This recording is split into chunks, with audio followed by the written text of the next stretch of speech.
dito sa gawain eh. Darating urong-sulong, pero kahit na po ako urong-sulong, praise the Lord, si Yahweh, hindi po siya nagagano sa buhay ko. Amen, amen. Purihin po. Isa po, ipagpapatotoo ko lang po sa inyo ngayon.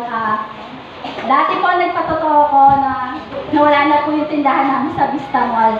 Pero sabi ko po, maghihintay ako ng mga mag-open na windows. Diba? And glad, close ka daw, opens the window. Nagkaroon naman po kami ng pure gold, sumunod doon. Kaso lang po, purihin ng Panginoon, hindi naman po masyadong hindi masyado nag-boom yung tindahan. Pero okay lang po, praise the Lord pa rin po.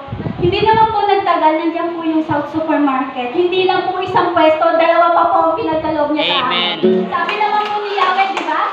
Seek God first at siya ang bahala. Katulad po ngayon, niwanan ko po yung tindahan. Sabi ko doon sa katabi ko, kung na magbantay dito, talaga ba? Mag-isa lang ako? Sabi na gano'n. Gano'n din. Sige, kaya mo yan, tasamahan ka din.